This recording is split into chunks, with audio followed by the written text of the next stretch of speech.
Zero కళాశాలను ఏం చేద్దాం? డిగ్రీలో 59, పీజీలో 28 విద్యా సంస్థలు ఒక్కరూ చేరలేదు.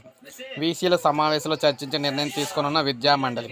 రాష్ట్రంలో కొన్నేళ్లుగా విద్యార్థులు చేరని డిగ్రీ, పీజీ కళాశాలను, కోర్సులు ఏం చేయాలన్న దానిపై రాష్ట్ర విద్యా ఉన్నత మండలి విద్యా సంస్థలు, విశ్వవిద్యాలయాలు వీసీలతో చర్చించనుంది.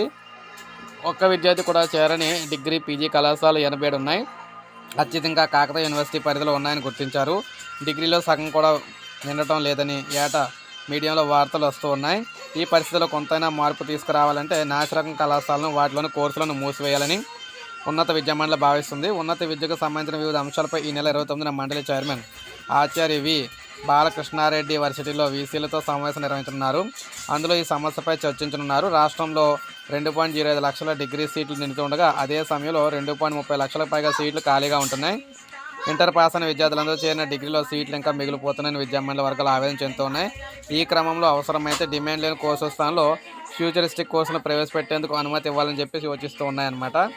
సో డిగ్రీలో 59, పీజీలో 28 కళాశాలలు ఒక్కరూ చేరలేదు. సో ఈ విధంగా నేపథ్యంలో మనం చూసుకున్నట్లయితే ఈ కళాశాలని మూసేస్తారో ఏంటో అర్థం కాని పరిస్థితి అనమాట. అదే జరిగితే 87 కాలేజీలు అయితే మూసేయడం అయితే జరుగుతుంది. సో ఇది అప్డేట్. ఒక లైక్ చేయండి, సబ్స్క్రైబ్ చేసుకోండి, మన ఛానల్ సబ్స్క్రైబ్ చేసుకోండి.